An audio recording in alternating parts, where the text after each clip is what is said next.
The first time a package went missing, I figured it was just a fluke. Maybe the delivery guy left it at the wrong house. But when the third one vanished, and I mean vanished, as in marked as delivered but nowhere in sight, I started to get suspicious. I'm not the paranoid type, but something about the pattern felt off. I'm Franklin Cole. I moved into this neighborhood just over a year ago after retiring from my job as a city transit supervisor. Quiet cul-de-sac, decent neighbors, and a house I actually liked until the HOA started flexing their dictatorship, and leading that charge was none other than Beatrice Alton. HOA president, 60-something, wore pearls to mow her lawn. She was the kind of woman who'd file a noise complaint because your wind chimes sounded unregulated. You know the type. Weeks back, she'd already fined me twice, once for leaving my trash bin out past noon and another time because my mailbox wasn't regulation beige. Regulation beige. Who makes up this stuff, anyway? Back to the packages. They weren't anything extravagant. Some tools, car parts, a couple of books I'd ordered. Nothing worth stealing unless you're Beatrice, who seemed to believe anything not nailed down belonged to the HOA for community inspection. One afternoon, I caught her just standing near my porch, arms crossed, staring at my door. I opened it. "Can I help you, Beatrice?" She gave me that tight, fake smile. "Oh, Franklin, I was just double-checking your compliance with porch decor regulations. That potted plant doesn't meet height restrictions. It's a cactus." Exactly. Sharp. Potential liability. She turned and waddled off before I could respond. I watched her cross the street, glance around, and disappear behind her garage. It gave me a bad feeling. So I installed a Ring camera the next morning, and that's when everything changed. Within 72 hours, it happened again. Another delivery, gone. I checked the footage. There she was, Beatrice, in broad daylight, wearing a wide-brimmed sun hat like she was going gardening, casually strolling up to my porch. She looked around, picked up the box, tucked it under her arm like it was hers, and walked off like she was on a morning stroll. I sat on my couch, jaw clenched, watching her steal from me on my own screen. She'd been doing this for months, and now I had her. I didn't sleep that night. I kept replaying the footage, not because I doubted what I saw, but because I needed to be sure it would hold up. I've dealt with bureaucracy long enough to know that video alone doesn't always cut it, not unless you package it right. Chain of custody, timestamp integrity, resolution clarity. I checked it all. The next morning, I printed still frames, timestamped them, and backed up the video to 2 separate hard drives, one locked in my safe, the other in my glove compartment. I wasn't going to let this vanish the way my packages had. By noon, I was parked across from the Oak Hill County substation. I walked in with a folder under one arm and a USB drive in my shirt pocket. The desk sergeant looked up as I approached. "Can I help you, sir?" "I'd like to file a report for felony theft. I have video evidence. Multiple incidents." "Same suspect." The officer squinted, then gestured toward a side door. "Come with me. We'll get a detective to take your statement." They set me up in a small, windowless room. 20 minutes later, a woman in a gray blazer stepped inside, notepad in hand. "Detective Langston." "What do you have for me?" I laid everything out. The dates, the missing packages, the footage. I didn't embellish or speculate. I didn't need to. The video spoke volumes. Langston plugged in the USB, watched in silence, then leaned back in her chair. "That's your porch?" "Yes." "And you're sure of the contents of each package?" "I have the order confirmations and shipping details. I included copies in the folder." She flipped through the papers, then nodded. "She's been doing this for a while. At least 6 times that I can prove." "Could be more." Langston stood. "We'll open an investigation. You'll hear from us within 48 hours. I left the station feeling a strange mix of satisfaction and dread. I knew what I'd done was right, but I also knew what came next wouldn't be clean. Beatrice wasn't the type to go quietly. 2 days later, the unmarked sedan parked across from her driveway confirmed it. Langston and another officer knocked on her door around 10 in the morning. I watched from behind closed blinds as Beatrice answered in a robe and slippers, her face folding into disbelief, then outrage. She said something, pointed down the street probably toward my house, then crossed her arms. Langston didn't flinch. They said something else. Beatrice's mouth opened, then shut. Finally, she stepped back and let them in. An hour later, they walked her out in cuffs. It should have felt triumphant. But it didn't. Not yet. By 4 that afternoon, the HOA board sent out a notice. One of their usual smugly worded flyers slipped into everyone's mailbox. It said Beatrice was voluntarily stepping back from her duties due to personal matters, and that Vice President Roger Flint would assume her responsibilities. I'd met Roger twice. He wore loafers with tassels and talked like he was pitching a timeshare. He once suggested I paint my front door a more inviting hue. I told him I'd consider it when he mowed his own lawn for once. The next day, I went to check the mail and found a typed letter taped to my door. Mr. Cole, your recent actions have disrupted the harmony of our community. We highly encourage you to settle disputes through internal HOA channels rather than escalate to outside authorities. Please consider how your choices affect neighborhood morale. It wasn't signed, but I recognized the printer font. Roger's office used it on every memo. I didn't respond. I scanned the letter, uploaded it to my folder, and let it be. But the real fallout started 3 days later. A neighbor from 2 houses down, Angela, knocked on my door. She was a nurse, always working odd hours, and someone I barely exchanged more than a wave with before now. She looked uneasy. Hey, I saw what happened with Beatrice. Didn't expect it to stay quiet for long. Angela shifted on her feet. I think she took stuff from me too. I ordered a baby monitor last month, said it was delivered, never showed. Do you have the tracking email? Yeah. And now that I think about it, my husband's fishing gear disappeared too. Same thing marked delivered, never arrived. I handed her a pen and notepad. Write it all down, everything, dates, item descriptions, tracking numbers. I'll pass it to the detective. By the end of the weekend, 7 other neighbors had come forward. One had lost a pair of custom sneakers. Another, an antique clock shipped from his father's estate. All had delivery confirmations. All lived within 5 houses of Beatrice. None had Ring cameras. Langston called me Monday morning. We're expanding the investigation. Looks like you weren't the only one. I wasn't surprised, but what did catch me off guard was what came next. We executed a search warrant. Found nearly 2 dozen unopened packages in her garage, some dating back over a year. She'd been cataloging them. She cataloged stolen mail. She had a spreadsheet, contents, addresses, dates, like she was running her own inventory system. Any idea why? Langston hesitated. She claims she was safeguarding them. Said the community had irregular porch security and she was just holding the items to prevent theft. And she didn't think to notify anyone. She says she was going to return them. Eventually, classic. Langston exhaled into the phone. We're charging her with multiple counts of felony theft and mail tampering. There may be federal charges pending, postal inspectors involved now. That part gave me real pause. Once the federal level gets involved, it's not just fines and probation, it's prison time. And that's when the tone in the neighborhood shifted. The HOA tried to downplay it, of course. Roger sent out another letter about unfortunate misunderstandings and ongoing internal reviews. But the residents weren't buying it. People started comparing notes. Angela organized a small gathering in her backyard, and nearly a dozen families showed up. They weren't angry at me for reporting it. They were angry it had gone on so long unchecked. I always thought she was just nosy, one guy said, but this is deranged. She fined me for excessive wind ornamentation while she was literally hoarding stolen property, another woman muttered. Someone brought up that Beatrice had once suggested installing a central package drop location, a locked shed she'd manage herself. Suddenly, that idea didn't seem like it came from a place of community care.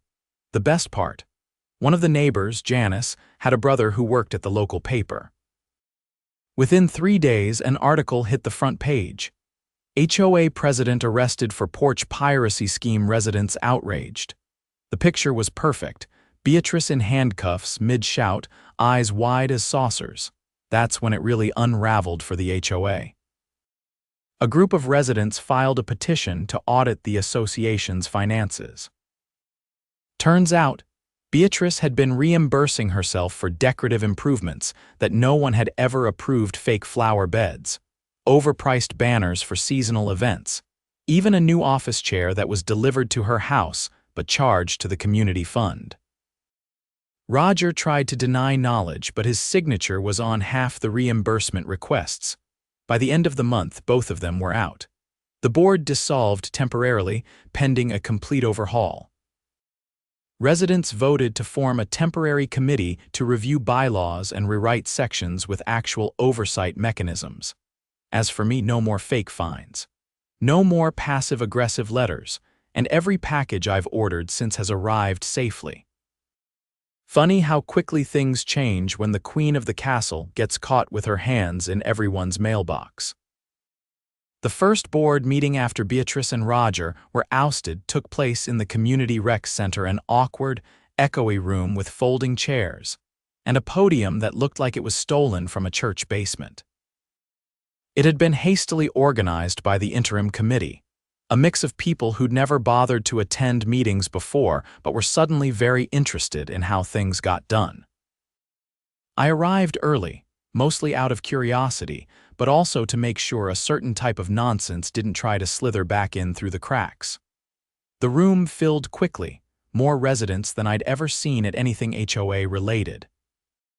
There was a tension in the air, not angry, just cautious, like everyone was waiting to see whether this phoenix rising from HOA ashes would actually be a turkey in disguise.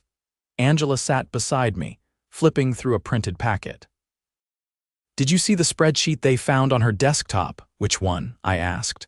"The one labeled compliance priorities. She had names ranked, color-coded. You were red." Of course I was red. A man I didn't recognize stepped up to the podium and tapped the mic. "Evening, everyone. My name's Darren Ellis. I've lived on Pine Hollow since '08.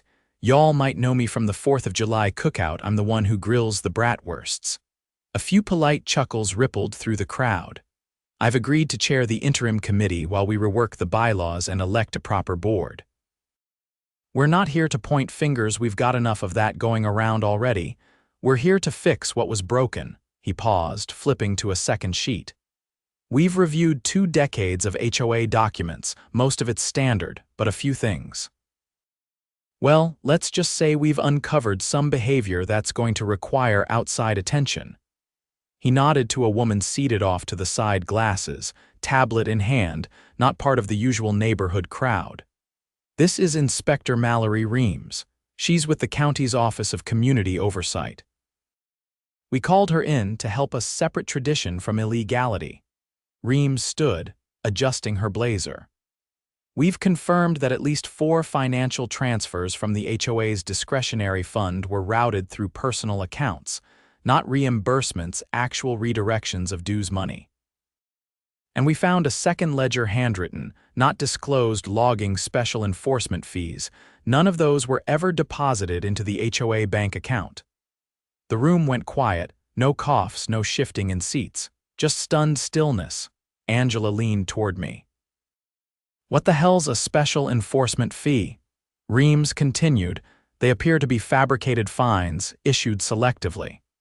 We're still reviewing the legality, but early indications suggest it constitutes fraud. Possibly wire fraud, depending on how the payments were processed." Darren cleared his throat. "We're cooperating with the DA's office. Charges may be filed beyond what's already in motion." I hadn't expected that. I thought the porch piracy would be the end of it. But apparently, Beatrice hadn't just been stealing boxes, she'd been siphoning money under the table with a smug little pen and too many years of unchallenged power. After the meeting, I stepped out into the cool night air, trying to piece together just how deep the rot had gone. It wasn't just packages, it wasn't just fines. It was an entire system built to keep people too tired or distracted to push back. 2 days later, I got a call from Detective Langston. Are you free to come down to the station? Something new, we've got a situation. When I arrived, she handed me a copy of a subpoena. We traced one of the payment transfers from the HOA account to a shell company, registered under an alias Claire Benton. Know that name? I shook my head. Beatrice's maiden name was Benton. Claire was her middle name. I leaned back in the chair. You think she laundered HOA fees through a fake company? We don't think, we know. We've got the incorporation documents, the routing numbers, and a record of a contractor payment supposedly for landscaping that never happened. The address listed on the invoice doesn't even exist. What's the total? Langston glanced at her notes. Just under $32,000. Enough for felony embezzlement on top of the theft charges. Let me guess, Roger signed off on it. His initials are on 4 of the payment slips. He's claiming ignorance. I let out a breath. You buying it? No. But his lawyer's already throwing up a fog of plausible deniability. Langston handed me a manila envelope. This is a copy of the deposition request. You're being called as a witness. Your footage started the investigation, and now you're tied to the larger timeline. I'll be there, I said. The preliminary hearing was held in a small courtroom on the 5th floor of the county building. No cameras, no reporters, but plenty of eyes.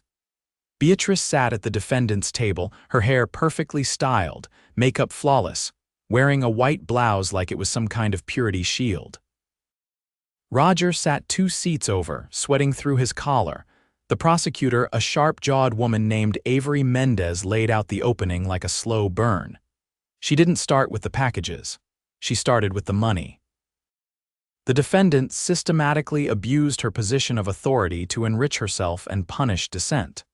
What began as petty theft escalated into financial manipulation and fraudulent concealment. When she brought up the fake company, Beatrice's lawyer tried to object, but the judge waved it off. We have documentation, we have bank records, we have sworn statements from 7 community members who were fined for violations that never occurred. My turn came in the afternoon. I recounted the footage, the missing items, the aftermath. Mendez asked pointed questions: dates, timestamps, specifics. Beatrice's lawyer tried to suggest I had a personal grudge. Did you ever have a hostile interaction with Mrs. Alton prior to reporting her? I disagreed with her interpretation of mailbox color standards. That's not exactly motive for a criminal conspiracy. Even the judge chuckled at that. Outside the courtroom, Mendez caught up with me. You did the neighborhood a favor, Mr. Cole.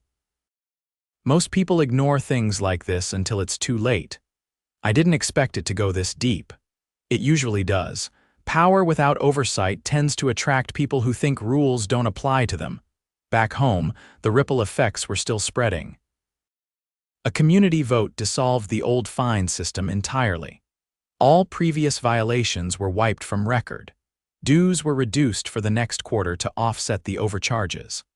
A rotating financial oversight subcommittee was created, staffed by volunteers with no prior board involvement. And the biggest change, transparency.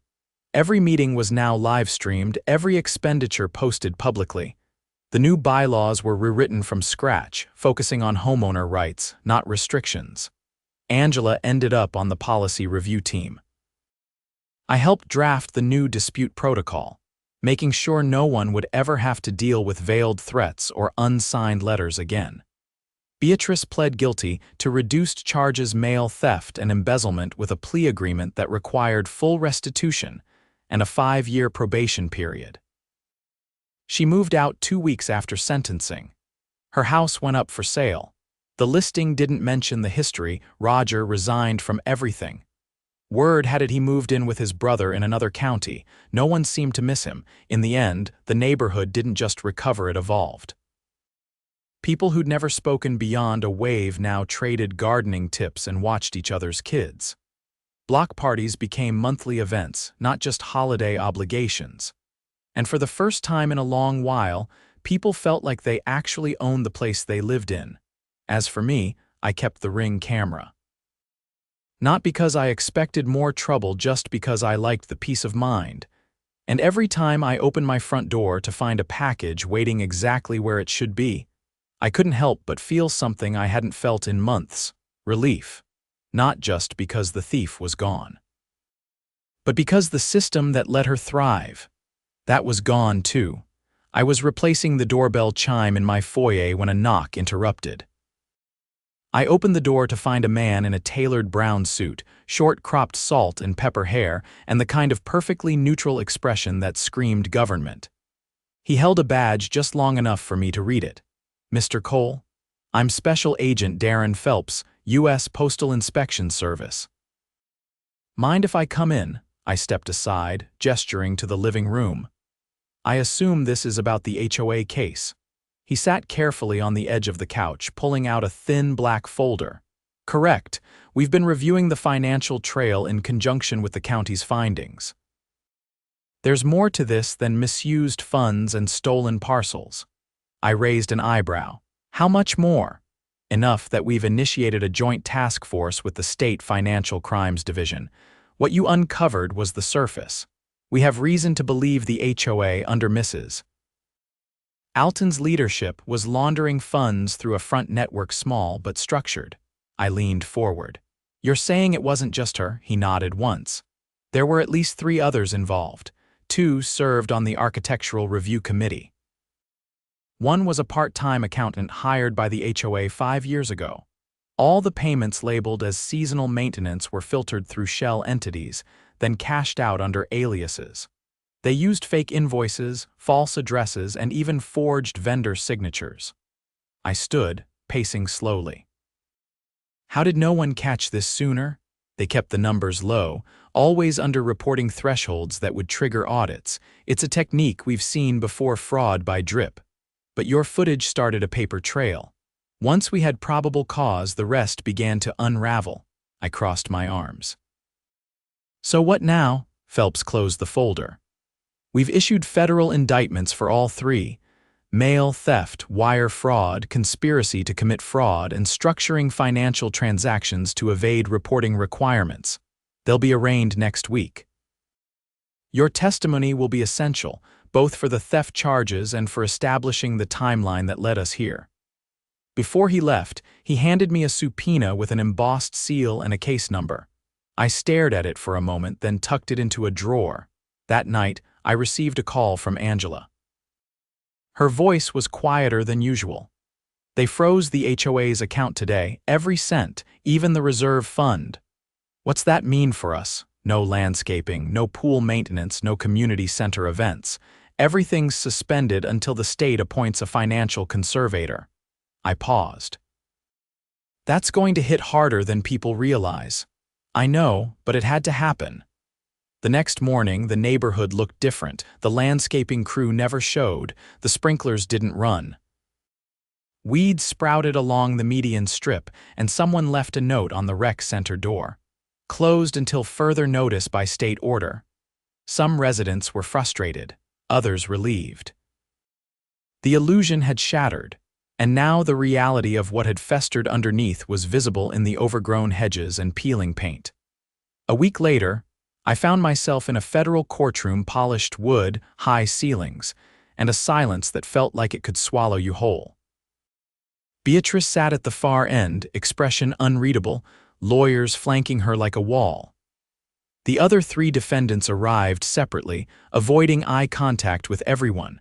When my name was called, I stepped into the witness box and swore in. The prosecutor, a tall, no-nonsense woman named Emery, approached and began her line of questioning. "Mr. Cole, can you describe what prompted you to install a surveillance camera on your property?" I recounted the pattern, the missing deliveries, the strange behavior. She guided me through the timeline, asking for exact dates and actions. When she played the footage for the court, the room remained still. No gasps, no whispers. Just the unmistakable image of Beatrice walking off with a brown box like she owned it. "Did the defendant ever offer you an explanation?" "No, only evasions and veiled warnings." "Did you witness any of the others in this courtroom participating in similar behavior?" "No, not directly." but their names appear on the documents that approved the payments through shell companies. Emery nodded, stepping back. No further questions. The defense tried to poke holes. One lawyer asked if I'd ever had a personal vendetta against HOA leadership. I looked him dead in the eye. I wanted to live in peace. That's it. 3 days later, the verdict came down. All 4 were found guilty on multiple counts. Beatrice received a sentence of 4 years federal time with mandatory restitution and a lifetime ban from serving in any housing authority. The others faced similar terms, plus fines that would take decades to pay off. The state appointed an independent trustee to manage the neighborhood's finances. Slowly, the basic services resumed, mowing crews returned, the pool reopened, and the community center held its first open forum in months. At that meeting, Darren Ellis stood at the front again, this time with a much thinner agenda. We're not voting on policies tonight, we're listening. Anyone with a concern, a proposal, or even just an idea, this is your platform. One by one, neighbors spoke up. A retiree proposed a free tool-sharing shed. A teenager offered to mow lawns for elderly residents on weekends. A single dad suggested a little free library near the playground. There was no shouting, no passive-aggressive sighs, just people trying to make things better. Afterwards, Angela caught up with me near the snack table. Still feels weird without all the rules, doesn't it? Like we're walking barefoot for the first time, little uncomfortable, but freeing. She smiled, then pointed toward the rec center's bulletin board. You see that? A new flyer hung there, crisp and simple. Community watch now forming. Looking out for each other, not lording over. As I walked home under the soft glow of the streetlights, I passed by the old HOA office, now padlocked, its windows empty of the posters that once screamed about violations and fines. The beige mailbox still stood, but no one cared about its color anymore. At my porch, I paused before stepping inside. A small box sat neatly by the doormat. I picked it up, flipped it over, and smiled. It was a replacement part I'd ordered weeks ago, finally delivered, untouched, exactly where it should be. I didn't need to check the camera. Not anymore, because for the first time in a long while, the neighborhood didn't just feel like a place I lived, it felt like home.